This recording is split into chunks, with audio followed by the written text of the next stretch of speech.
하면서 필요한 이 정서적 체험이 세 가지가 있다고 그럽니다. 그 하나가 꾸준한 애정 표현이 담겨 있는 이 부모의 사랑, 너무나 당연한 말씀이겠죠. 부모의 사랑, 이 사랑으로 인해 가지고 자녀들이 자기 존재에 대한 소중함 그리고 깊은 안정감 이런 것을 가진다고 합니다. 그리고 또 하나 자녀들이 성장하면서 체험을 받아야 할 정서 중에 하나는 자기 감정. 이 감정이 공감이 되고 또 자기 감정이 존중을 받아야 한다고 합니다. 그래야지 아이들이 높은 자존감을 형성을 하고요. 그리고 긍정적인 이 자아를 만들어 간다고 그래요.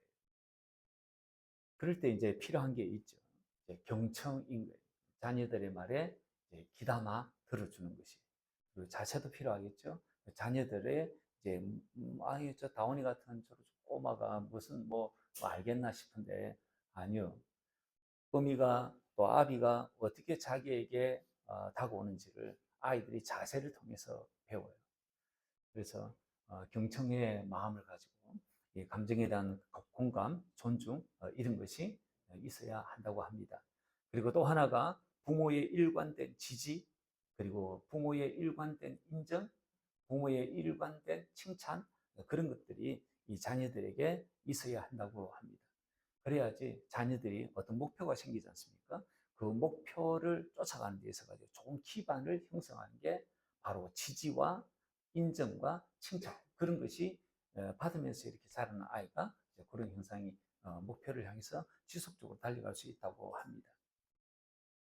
그런데 많은 자녀들이 거절감을 안고 성장기를 지나는 경우들이 많죠. 지금 이 자리에 앉아 있는 5, 60대 그리고 70대 이런 분들은 우리의 이 부모 세대로부터 이렇게 건강한 양육을 받지 못한 경우들이 굉장히 많습니다. 왜냐하니까 우리의 아버지 세대의 분들이 굉장히 험준한 세월들을 살았습니다. 그 아버지들 가운데는 일제시대를 경험하신 분들이 있을 것이고요. 그리고 최소한 6.25를 경험했던 분들인 거예요. 그런 가운데 당신도 자라왔기 때문에 우리의 아버지들이 우리 5, 60, 70에게 주는 이 사랑이라고 하는 것이 항상 이렇게 결핍된 부분이 많았을 것입니다. 근데 지금은 이제 30, 40은 이제 교육도 나름대로 받고 이래가지고 자녀 양육에 있어가지고 많은 신경을 쓰고 또 이런 정서적 필요를 채워주려고 많이들 예를 쓰는 것 같습니다. 특히 이제 버려진 아이들 있지 않습니까? 결핍이 일상화된 아이들, 이런 아이들은요, 이렇게 거절감들이 굉장히 많아요. 그래서 이제 이런 친구들은 이제 어릴 때 이제 존중을 잘 받지 못했을 가능성이 많죠. 불안정한 사랑을 받았을 가능성도 많고, 수용이나 인정 이런 것을 받지 못한 가운데 이제 자라왔을 가능성이 많습니다. 이런 자녀들은 평생을 안 했습니까? 이 정서적 결핍 가운데 살기 때문에 이 성인이 되었어도 건강한 대인 관계를 가져가는 것이 굉장히 힘들어요. 그래서 어릴 때 이 어미들이 이 자녀의 정서적 필요를 잘 채워주는 것이 바깥으로 돈 벌러 다니는 것보다 훨씬 더 중요합니다. 훨씬 더. 이때 정서적 체험을 받지 못하면 이 아이들은요 평생을 허한 마음 가운데 건강한 자아를 형성하지 못한 가운데 이렇게 평생을 살아가는 거예요. 물론 예수님 만나면 그것들이 다 이렇게 회복이 되기도 합니다. 오늘 본문에 등장하는 인물은요, 이런 정서적 체험을 받지 못한 채 깊은 거절감을 안고 성장한 인물이 소개되고 있습니다. 그 사람 이름이 바로 입다입니다. 입다에 대한 설명을 오늘 우리가 읽었던 1절, 2절에 이렇게 짤막한 이 1절, 2절, 9절인데 입다를 이렇게 잘 들여다볼 수 있도록 해줍니다. 그래서 1절, 2절을 보시면 상처가 많은 입다를 보게 되는데요. 1절, 2절을 제가 한번 읽어보겠습니다. 길르앗 사람 입다예요. 큰 용사였으니 기생이 길르앗에게서 낳은 아들이었던 거예요. 그리고 길르앗 안에도 그의 아들들을 낳았더라. 그의 아내의 아들들이 사람의 입다를 쫓아내며 그에게 이르되 너는 다른 여인의 자식이니 우리 아버지 집에서 기업을 잊지 못하리라. 요런 가운데 이 입다가 성장을 했던 거예요. 그러니까 입다는요, 길르앗이라고 하는 이 지역에 그 아버지의 이름도 길르앗이에요.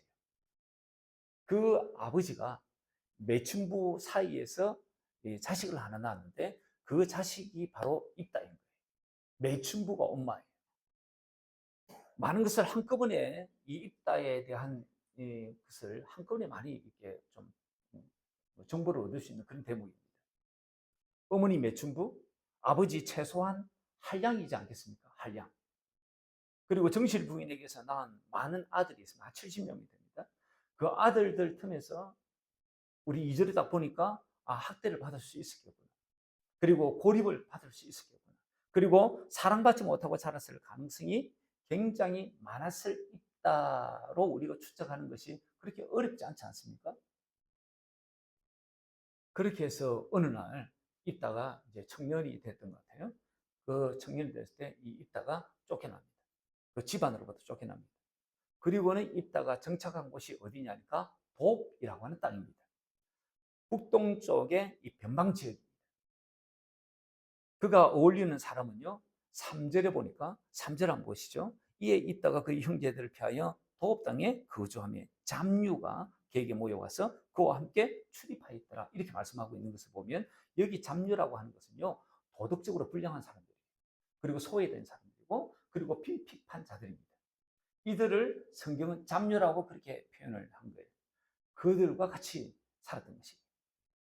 이런 입다가 얼마 이후에 이스라엘의 구원자 사사로 등장합니다. 사사가 되는 거예요. 어떻게 사사가 되었을까? 이 과정을 보면서 오늘 은혜를 좀 누렸으면 합니다. 먼저 우리가 봐야 할 것은요, 입다라고 하는 이 인물이 등장하는 그 당시에 이 이스라엘이라고 하는 사회의 이 배경을 좀 들여다볼 필요가 있습니다. 그 배경이 바로 10장에 나와요. 그래서 10장을 한번 좀 보시면 좋겠는데요. 10장 한번 펼쳐보시죠. 10장 한번 보니까요. 10장에 보니까 1, 2절은 이렇게 되어 있습니다. 1절, 2절 우리 같이 한번 읽어볼까요? 10장 1절, 2절입니다. 같이 한번 읽어보겠습니다. 시작. 아비멜렉의 뒤를 이어서 이사갈 사람 도도의 손자 부하의 아들 돌라가 일어나서 이스라엘을 구원하니라. 그가 에브라임 산지 3일에 거주하면서 이스라엘의 사사가 된 지 23년 만에 죽음에 3일에 장사되었더라. 그리고 보니까 요 지금 사사로 등장하는 분이 이제 돌라인데 돌라에 대한 설명은 다른 데 일이 없어요. 그냥 1절, 2절이 전부 다입니다. 요 사사가 지금 몇 번째로 등장하는 사사이냐니까 7번째로 등장하는 사사입니다. 23년 동안 사사의 일들을 했습니다. 사사가 등장했을 때는 그때는 이스라엘 사회가 아주 평온할 때입니다. 23년 동안 이스라엘이 평온했던 것이에요. 그리고 3절부터 5절까지의 내용은요, 그 다음에 사사, 야일이라고 하는 8번째 사사가 등장을 합니다. 그 야일에 대한 설명을 3절부터 5절까지 하는데 제가 한번 읽어보겠습니다. 그 후에 길르앗 사람 야일이 일어나서 22년 동안 이스라엘 사사가 되니라. 그에게 아들 30명이 있어 어린 나귀 30을 탔고 성읍 30을 가졌는데 그 성읍들은 길르앗 땅에 있고 오늘까지 하봇 야일이라 부르더라. 야일이 죽음에 가몬에 장사되었더라. 이게 또 이 야일 사사에 대한 모든 설명이에요. 야일 사사가 다스리는 동안 22년 동안 이스라엘 땅이 평온했던 것이에요. 그리고 5절부터입니다. 지금까지 이스라엘 백성들이 이 사사기 지금 우리가 10장, 11장을 보지 않습니까? 이때까지 쭉 흘러왔던 패턴에서 조금도 어긋남이 없이 여전히 똑같이 또 이스라엘 백성들이 행동하는 것이 있습니다.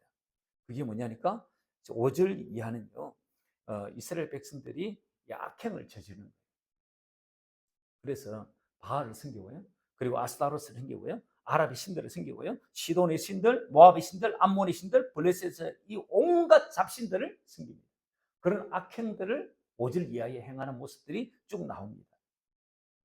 그래서 하나님께서 이웃 나라 아니십니까? 이웃 나라 이 암몬, 이웃 나라 블레셋, 이웃 나라 아모리 이런 족속들을 통해 가지고 당신의 백성들을 손을 보십니다. 손을 보니까 엄청난 저들에게 억압이 다가오겠죠.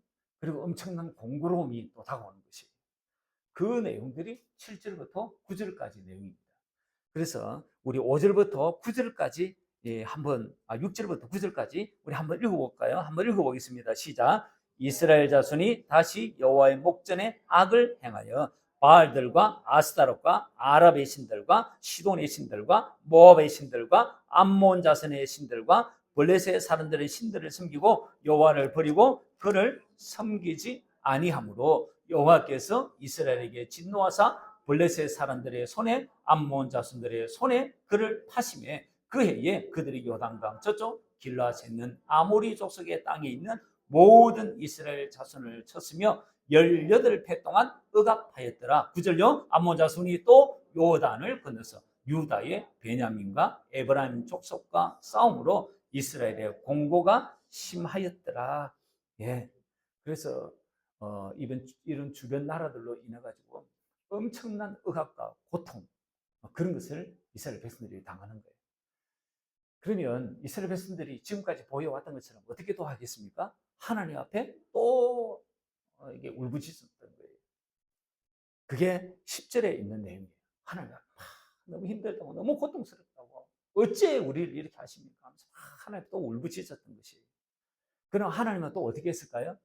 저들을 지금까지 계속 저들을 또 품고 또 용서해주고 또 용서 그렇게 해왔던 것처럼 하나님 또 그렇게 하실까요? 나중에는 그렇게 하세요. 그런데요, 지금은요, 그렇게 하지 않아요. 당장 그렇게 하지 않아요. 이번에는요, 그렇게 하지 않고요, 하나님께서 지난날 내가 너희들 어떻게 구원해왔지? 너희들이 이렇게 고통당하면서 울부짖을 때마다 내가 어떻게 해왔지? 그때마다 내가 구원을 해줬지? 그걸 막 하나님께서 설명을 하세요. 그게 11절부터 14절까지의 내용이거든요.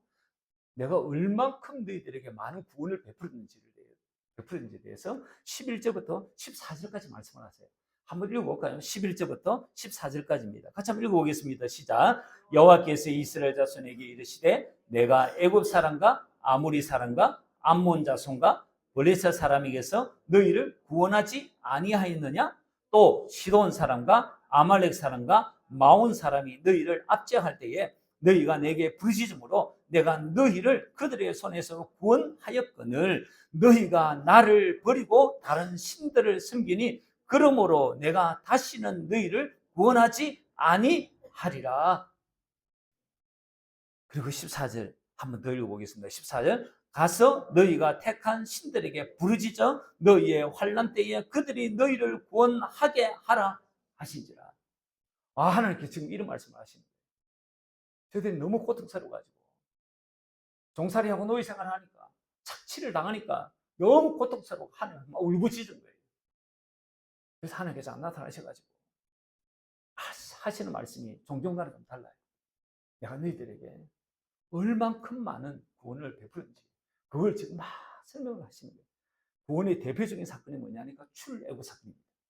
이거 지금 이 사사시대 이 백성들에게 해당되는 것은 아니지만 저들이 쭉 타고 올라가면 저들의 조상들에게부터 시작됐던 구원의 역사였던 거예요. 그것부터 설명을 해요. 그리고 아모리의 왕 시온, 바산 왕 옥, 그 이야기도 하고요. 그리고 또 이야기를 하시는 게 뭐냐니까 이 암몬 족속으로부터 구원했던 그때가 언제냐니까 애굽 사사 시대입니다. 애굽 사사. 그리고 블레셋으로부터 고통받을 때 그 블레셋으로부터 고통을 에서 자유하게 해준 이 선지자가 누구냐니까 삼갈이에요. 삼갈. 그 삼갈에 관한 이야기도 해요. 그리고 그 다음에 또 시돈으로부터 압제를 받을 때 저들로부터 구원해준 도보라 그리고 바라 그 이야기도 지금 하는 것이에요. 그리고 가장 최근에 있었던 이 아말렉과 그리고 마온은 미디안이라고 하거든요. 이 미디안 족속으로부터 압제를 받을 때 저들의 압제로부터 구원해준 사람이 누구냐니까 기도원이에요. 그래서 우리가 구상까지 기도원에 가는 이야기를 들었잖아요. 그래서 기도원을 통해서도 하나님께서 구원을 해주신 거예요. 그 이야기를 주님께서 지금 계속 지금 하고 있으신 것입니다. 그리고는 이러시죠. 이렇게도 많이 구원해 줬음에도 불구하고 너희가 또 나를 그렇게 나를 등지니? 또 나를 그렇게 버리니? 그래서 주님이 이제는 야, 너희도 구원하지 않겠다고 이야기합니다.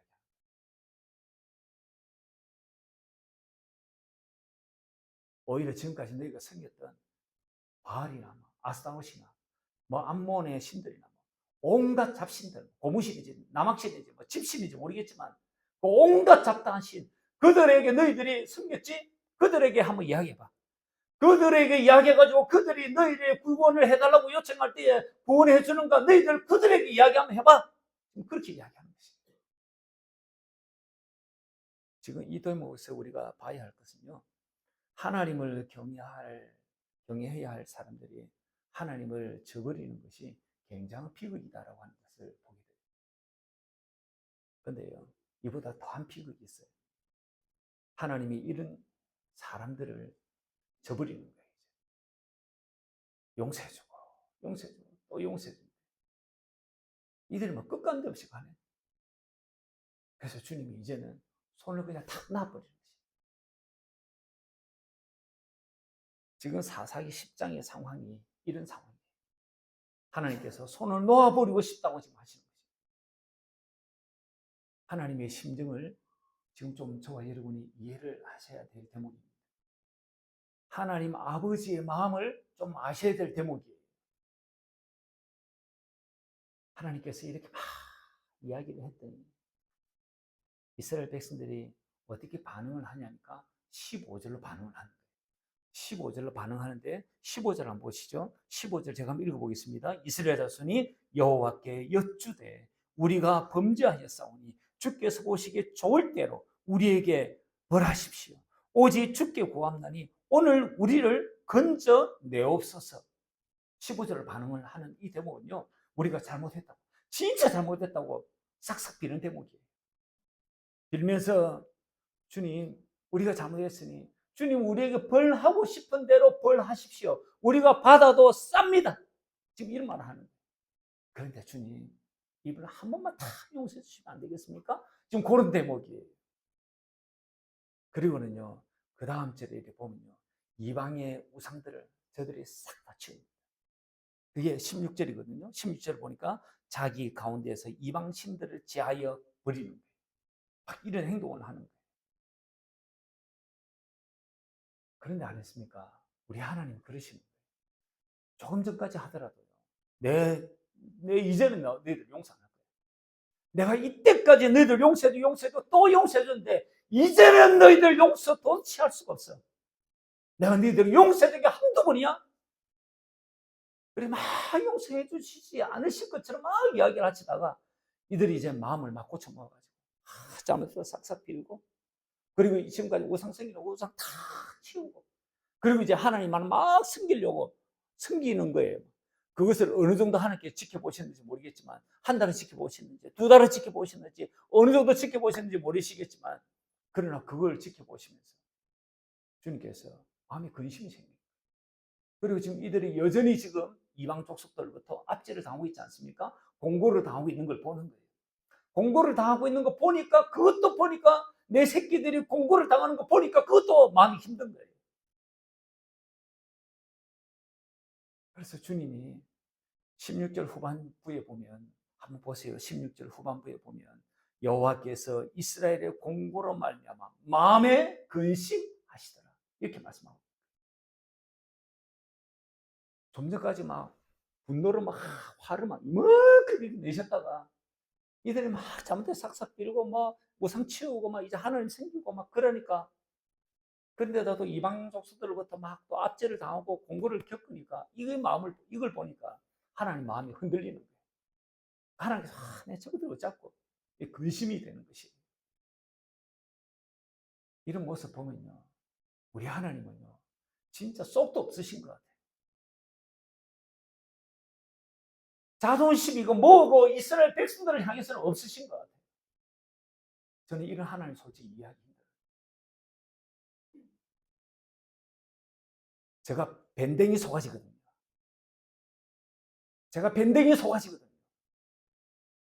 멸치 조그마한 것처럼 생긴 게 밴댕이라고 하더라고요.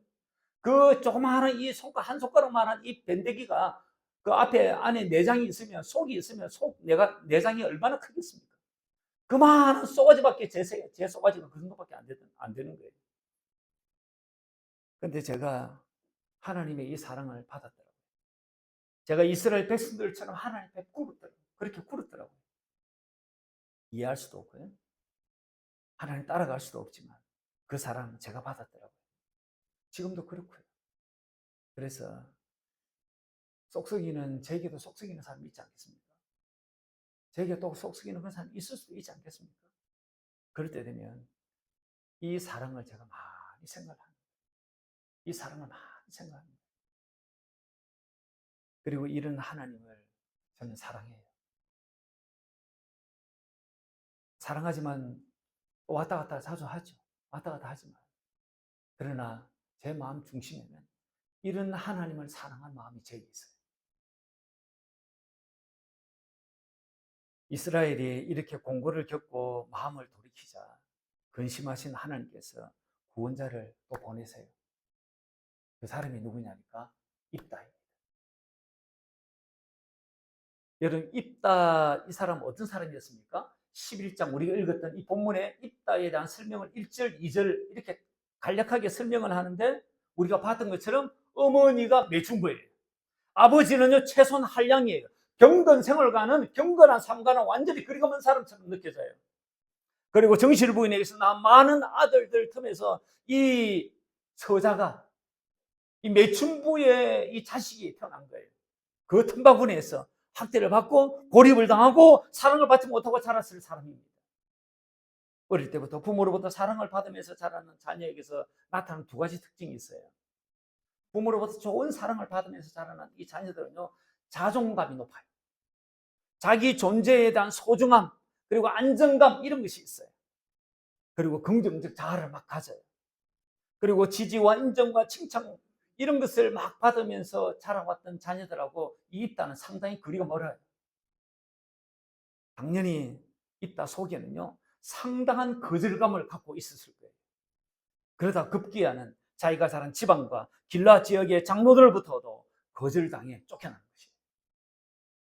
이 정도 되면요 연쇄살인범이나 흉악범들에게서 공통적으로 나타나는 사회에 대한 이 적개심, 불특정 다수에 대한 정오심, 그리고 그 사회에 대한 보복 정오 이런 것이 많이 있을 사람입니다. 이런 게 나타날 가능성이 많죠. 근데 이런 입다가 않습니까? 보업 땅에 정착을 하는 거예요. 그리고 그 땅의 잡것들, 그 동네에 있는 잡류들하고 어울립니다. 그리고는 그들을 훈련시킵니다. 사병 조직을 형성합니다. 아마 그러고 보면 입다가 아마 나름대로 이 카리스마, 아마 어릴 때부터 이 필생의 이 생존 가운데 살아와 이 70명의 형제들 틈에서 살아가려고 하면 아마 굉장히 투쟁적인 삶들을 살아왔었을 것 같아요. 그러다 보니까 그래서 그런지 좌우지간 카리스마가 있었던 것 같아요. 그래서 사병 조직을 형성을 합니다. 꽤나 탄탄한 조직을 만듭니다. 주변 사람들, 특히 길르앗 땅의 사람들에게 잘 알려져 있었습니다. 그러던 중에 암몬이 이스라엘을 치려고 합니다. 제대로 준비가 되어 있지 않을 때 길르앗 사람들이 상당히 급해졌습니다. 그래서 도움을 구하려고 그 땅의 장로들이 이 입다에게 가는 것입니다. 그리고는 이 입다에게 이런 제안을 합니다. 그게 11장 6절의 말씀입니다. 11장 6절에 보니까 이렇게 되어 있죠. 입다에게 이르되 우리가 암몬 자손과 싸우려 하니 당신은 와서 우리의 장관이 되어라. 이렇게 이야기합니다. 우리가 장관직을 당신한테 줄 테니까 당신의 병사들, 사병들하고 좀 와가지고 지금 이들과 좀 싸워달라. 지금 이 말을 지금 하고 있는 거예요. 쫓아낼 때는 언제고 지금 와서 도와달라고 하는 저들의 얼굴은요. 진짜 철면피 같아요. 그래서 입다가 그럽니다. 7절에 이런 말씀입니다. 7절에 보니까 입다가 길르앗 장로들에게 이르되 너희가 전에 나를 미워하여 내 아버지 집에서 쫓아내지 아니하였느냐. 이제 너희가 환난을 당했다고 어찌하여 내게 이렇게 와가지고 도와달라고 하느냐. 지금 이 이야기를 지금 하고 있는 거예요. 이런 말 당연히 할 수 있는 말인 것 같지 않습니까? 이런 말을 들었던 도움을 청하러 왔던 이 장로들 겁당황했을 거라고 생각합니다. 그런데 이런 말 입다 입장에서 할 수 있는 입장의 말 아닙니까? 이따가 길라앗의 장로들로부터 또 집안의 형제들로부터 쫓겨나면서 느꼈을 그 마음은요, 상당히 아프지 않았을까요? 집안에서도 매춘부의 아들이라고 왕따를 당했던 입다입니다. 내게 줄 아버지의 기업이 없다고 내어침을 당했던 입다예요. 가뜩이나 어린 시절 성장 과정에서 부모 사랑 제대로 한번 받아보지 못하고 살아왔던 입다입니다. 정서도 존중이나 공감인들 한번 받아봤겠습니까? 어느 누구로부터 지지와 인정과 칭찬을 한번 받아봤을까요? 모르죠. 누군가 그렇게 해줬을지. 근데 잘 없었을 것 같지 않습니까? 매춘부의 자식이니까요. 그렇게 자라온 그에게 집안 사람들이 쫓아냅니다. 그리고 자기 지역 공동체로부터 집단적으로 거부를 당합니다. 그래서 쫓겨난 입다예요. 장로라고 하는 사람은요, 그 지역 공동체의 어른이에요. 어른은요, 젊은이들에게는 언덕이 되어줘야 할 사람들이에요. 그게 어른 아닙니까? 근데 그 어른들로부터 쫓겨난 게 입다예요. 그런데 지금 저들이 자기를 찾아와서는 도와달라고 하는 거예요. 입다의 마음에 비린내가 나지 않겠습니까? 그리고 8절에 또다시 염치불구하고 체면불구하고 부탁을 합니다. 그게 8절의 말씀입니다. 8절을 보니까 이렇게 되어 있습니다. 8절 같이 한번 읽어보겠습니다. 8절 시작. 그러므로 길라앗 장로들이 입다에게 이르되 이제 우리가 당신을 찾아온 것은 우리와 함께 가서 암몬 자손과 싸우게 하려 함이니 그리하면 당신이 우리 길라앗 모든 주민의 머리가 되리라. 그렇게 지금 제안을 하는 것이에요. 앞전에 장로였는데, 그 장관이었는데, 이제는 머리가 되어달라고, 왕이 되어달라고, 사사가 되어달라고 지금 그렇게 하는 것입니다. 이따가 이 제안을 듣고 구절로 대답을 합니다. 저들의 청을 수락을 하는 그런 장면이에요. 왜 하나님은요, 입다를 그 시대의 구원자로 들어 쓰셨을까요? 이게 오늘 설교 주제입니다. 10장에서 이스라엘 백성들은 18년 동안 아모리와 암몬 블레셋으로부터 그렇게 억압과 고통을 받았습니다. 그 고통에 이스라엘 백성들 비명을 질렀던 거예요. 그리고 막 울부짖었던 거예요. 너무너무 힘들다고. 그래서 하나님께서 이런 때처럼 도와주시는 것이 아니라 당신의 이 속상한 마음을 확 내었습니다. 내가 이때까지 너희들이 부르짖을 때마다 구원해 줬는데 너희들은 또 배신하고 또 배신하더라는 거예요. 그래서 온갖 이방신을 섬기더라는 거예요. 그래서 이젠 너희가 섬겼던 온갖 이방신들에게 이제는 구원을 요청해 보라고 이야기를 하는 것이에요. 하나님은요, 지금 하나님의 이 마음에는요, 정말 이스라엘 백성들이 지금 자기들을 구원해 달라고 요청하는 이 구원 요청 앞에 지금 마음에 빈대가 나는 것이에요. 마음에 굉장히 상해 있으신 거예요. 지금 하나님의 마음은요, 이스라엘로부터 거절과 거부당한 마음입니다. 그렇게 구원해주고 그렇게 사랑해 주었건만 돌아오는 것 계속해서 거절과 거부했던 것이에요. 사랑하는 성도 여러분, 이런 하나님의 마음과 가장 잘 공감이 되는 마음을 가진 이가 누굴까요?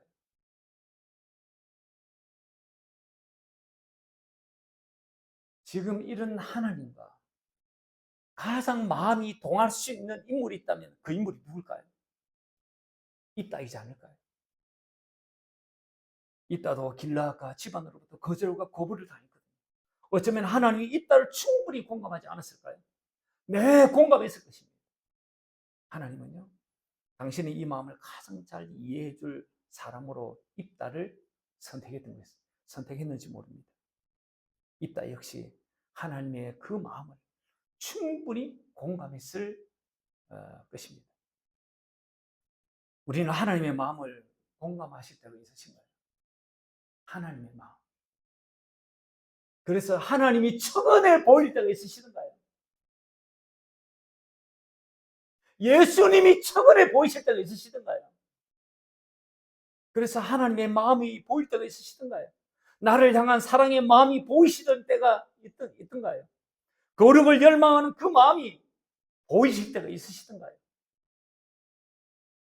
예수님이 잡히시던 그 밤에 주님의 안위가 궁금한 제자들이 길을 따라갑니다. 안나사의 집과 그리고 가야바의 관정과 그리고 사내들인 공의회 이것을 오가면서 신문을 받으시는 주님을 뒤따라갑니다. 그렇게 가는 곳마다 사람들이 묻죠. 너도 같은 갈릴리 사람 아니야? 너도 같은 도당의 사람들 아니야? 계속해서 묻는 것이에요. 그렇게 물을 때마다 제자들의 대표인 베드로는 주님을 부인합니다. 주님을 모른다고 맹세까지 합니다. 그리고 주님을 저주하는 것이에요. 그리고 떠나갑니다. 주님의 가장 힘든 것 때에 저들은 주님을 부인하고 모른다고 거부해 버린 것입니다. 베드로뿐만 아니라 모든 제자들이 주님을 거부하고 손절해 버립니다. 이때 예수님의 마음이 안 되어 보이지 않을까요? 이럴 때 예수님의 마음이 천천히 보이시지 않던가요? 종종 하나님의 마음을 들여다볼 수 있기를 바랍니다. 이제 하나님은요, 이런 입다를 들어서십니다. 지금까지 입다는요, 하나님으로부터 부르심을 받은 사람이 아니에요. 지금까지 우리가 본 바로는. 하나님으로부터 너가 사사로 지명을 딱 받아가지고 지금 세워진 인물이 아니에요. 길라앗의 장로들이 찾아가지고 입다에게 우리의 장관이 되어달라고, 우리의 우두머리, 우리의 사사가 되어달라고 그렇게 지금 요청을 받았을 뿐이에요. 하나님이 지금 찌뽕한 건 아니에요. 그래서 하나님은요, 이렇게 하십니다. 그 내용을 제가 다음 주에